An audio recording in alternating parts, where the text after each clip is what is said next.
the night the WNBA rivalry exploded. Sophie Cunningham. Dijanai Carrington and the controversy that followed the WNBA has seen plenty of intense rivalries, physical games, controversial calls, and heated moments. But what happened during the Indiana Fever's matchup against the Chicago Sky on August 8 became something much bigger than a normal basketball incident.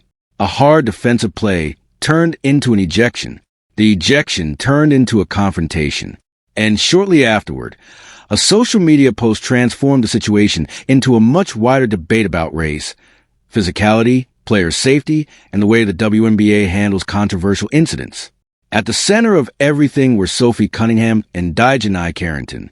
Cunningham was running toward the basket on a fast break when Carrington chased the play down from behind. Cunningham went up for the layup. Carrington attempted to make a defensive play, but instead of making clean contact with the basketball, Carrington's left arm came across Cunningham's face and neck area. Cunningham came crashing down. The impact was hard enough that she could not properly protect herself on the way to the floor. And almost immediately, the atmosphere changed. Cunningham got back to her feet and confronted Carrington. Players and staff moved in to separate them before the situation could escalate further. Officials reviewed the play. What had initially been assessed as a flagrant foul was upgraded to a flagrant 2. Carrington was ejected, and that should have been the end of the basketball portion of the story. But it wasn't, because shortly after leaving the court, Carrington posted the words "white privilege" on social media and tagged... It was a hard foul. I don't think that Dijanai intentionally came out to get her across the neck like she did. But it did happen, and I thought it was the right call. But, you know, one of the things about Nay is that she's going to play her butt off, man. She's going to compete. Nobody's going to go walking in for a layup. And so, I don't oppose the hard foul. But I also don't think that she intentionally went for the neck. Instead of fans debating only whether the foul was intentional, people were suddenly discussing race, social media, previous incidents involving Carrington, Cunningham's public comments, and whether the league had done enough to prevent situations like this from happening.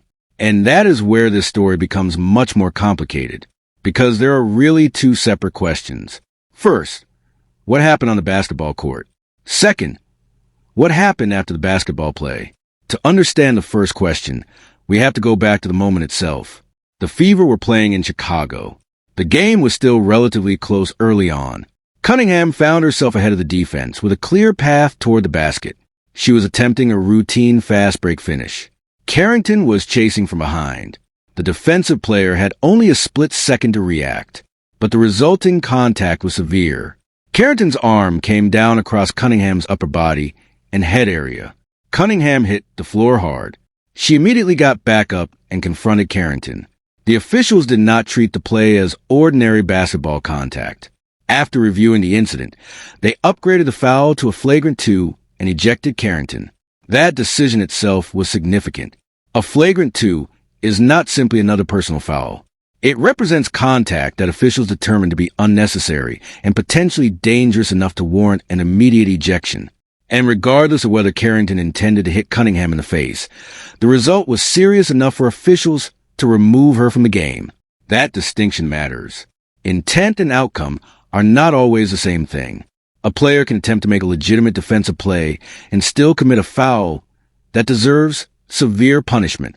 At the same time, fans are naturally going to debate whether the contact was accidental, reckless, or deliberate. That debate is part of sports. The problem began when the conversation moved beyond the court. Carrington's social media post created an entirely different controversy. Instead of discussing only the foul, the public was now debating what she meant by the phrase white privilege, why she posted it immediately after being ejected, and why the Indiana Fever were tagged. Some fans viewed the post as Carrington expressing frustration over what she believed was a broader racial dynamic surrounding the Fever. Other fans saw it as an attempt to shift attention away from the foul itself.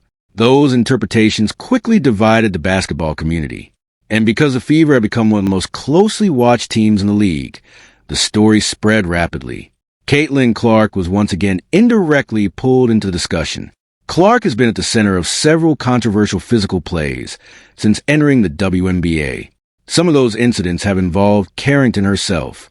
That history is important because it explains why fans reacted so strongly. DeJounte Carrington last night almost took off Sophie Cunningham's head, gets ejected from the game, rightfully so, runs to the locker room, gets on Threads, and types out white privilege, which is crazy, especially coming from a gal that's literally wearing a bleach blonde wig. Now, let's talk about black privilege for a second. Doing something completely wrong and unethical, and instead of taking responsibility, pulls out the race card and acts like a victim. Yeah, that's what we just witnessed here. The sheer lack of accountability on DeJounte's end, that was so intentional. Look at DeJounte staring at Sophie's head the whole time, and look at her reaction after. That's anger. A normal reaction would be to ask if Sophie was okay or immediately apologize. But instead, she shoves her. The audacity to go and cry wolf and pull out the fake victim card and scream white privilege. All the while making Sophie Cunningham bleed as a result to her actions. People are tired of everything being blamed on race. I wouldn't be surprised if DeJounte did this in response to Sophie Cunningham coming out vocally in response to protecting women in women's sports. This was not white privilege. Under DeJounte's definition of white privilege, here's some more white privilege. Getting ejected from the game was called consequences to actions, and DeJounte should be thankful that an ejection is all that happened, because she ought to be suspended from the entire league.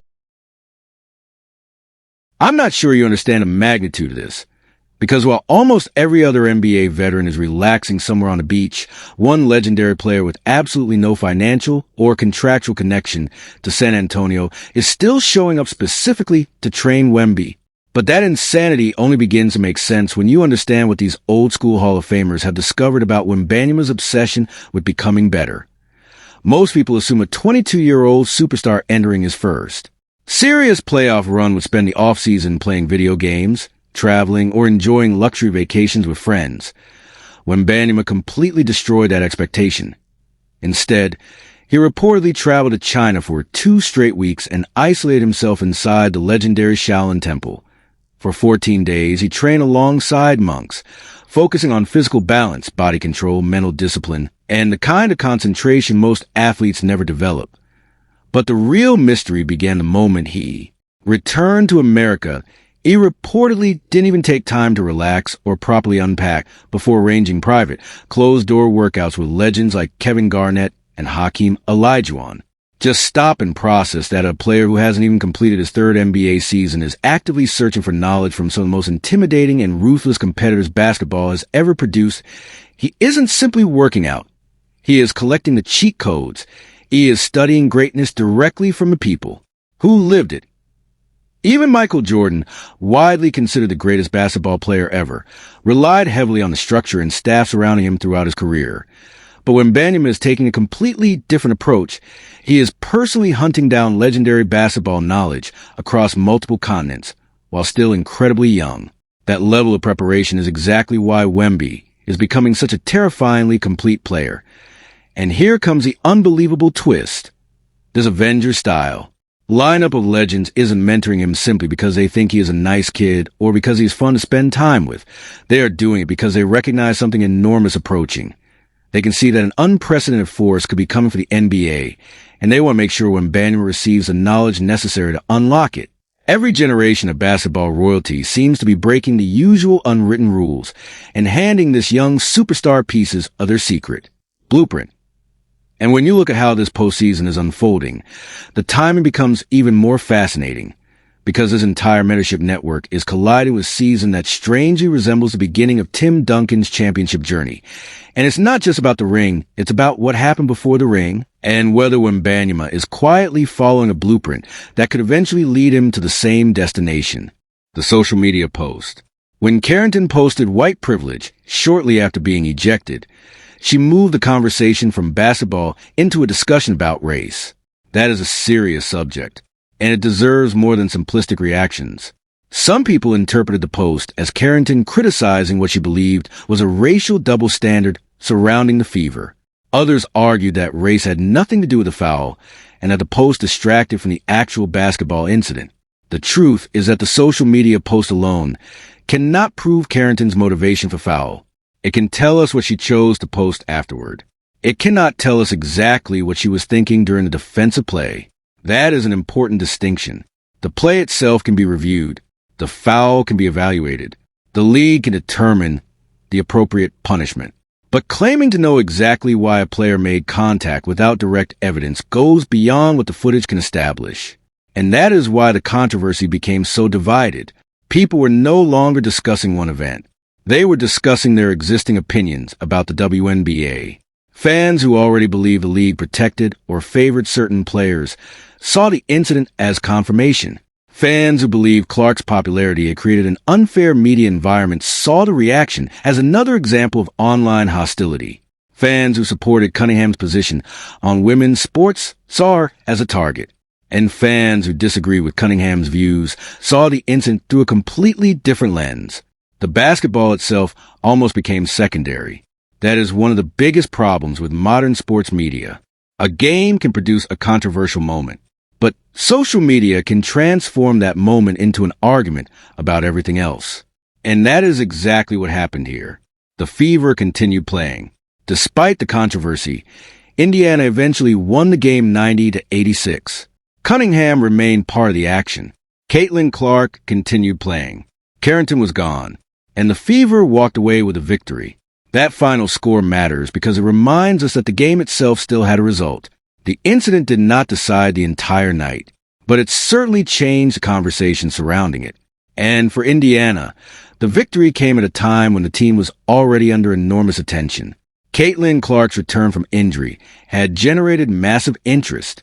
Her relationship with LeBron James had also been discussed in the media. The source material references LeBron publicly supporting Clark during her injury recovery and congratulating her after major performances. That connection became part of the broader discussion because LeBron has openly shown support for Clark. But his involvement should not be confused with an official statement about the Carrington incident unless he actually made one. The source material describes his broader support for Clark rather than establishing a direct public response from him to every part of this particular controversy. That distinction matters. Because once a celebrity name becomes connected to a sports controversy, online discussions can quickly exaggerate what that person actually said. The same thing happened with other commentators and media personalities. Different people offered different interpretations. Some defended Carrington. Some criticized her. Some focused on Cunningham. Others focused on Clark. And some argued that the entire controversy was being amplified far beyond the basketball court. But perhaps the biggest question is what happens next. The WNBA now has to determine whether Carrington deserves additional discipline beyond the ejection. A flagrant 2 already carries consequences. But if the league believed the contact was particularly dangerous, it can consider suspension or additional fine. The decision will likely be watched closely, not only because of Carrington, but because the league's response will send a message to every player. If aggressive defense becomes too dangerous, players need to know there are consequences. At the same time, players need to know that legitimate defensive competition will not automatically be treated as malicious. Finding that balance is difficult, especially in a league that has become more physical, more competitive, and dramatically more visible. The WNBA is growing. Its audience is growing. Its stars are becoming household names. And that means every controversial moment is being watched by millions of people who may have different expectations about how the game should be played. Caitlin Clark's popularity has amplified that effect. Angel Reese's popularity has amplified it. Sophie Cunningham's public comments have amplified it. Carrington's social media presence has amplified it. Every personality adds another layer to the story. But ultimately, the players still have to share the court. And that means the league needs clear boundaries. Players can compete hard. They can play physical defense. They can talk trash. They can show emotion. They can disagree. But when a play creates a serious risk of injury, the officials have to respond. And when a player is ejected, the conversation should ideally remain focused on the action rather than becoming a personal or racial battle. The August 8th incident showed how quickly that line can disappear. One fast break, one defensive attempt, one collision, one ejection, one social media post. And suddenly the entire basketball world was debating race, player safety, previous incidents, women's sports media bias, and the future of the rivalry. That is a lot for one basketball game. But that is the reality of the WNBA in 2026. The league is no longer operating in a quiet sports media environment. Every game is being recorded from multiple angles. Every reaction is clipped. Every post can go viral. And every controversy can become a national conversation within minutes. For Sophie Cunningham, the focus now turns toward recovery and basketball. For Dijanai Carrington, the focus turns toward the league's disciplinary decision. For Caitlin Clark and the Indiana Fever, the focus turns toward continuing their season. And for the fans, the next matchup on August 23rd could become one of the most closely watched games on the schedule. Will it be calm? Will the players move on? Or will the previous incident remain in the background?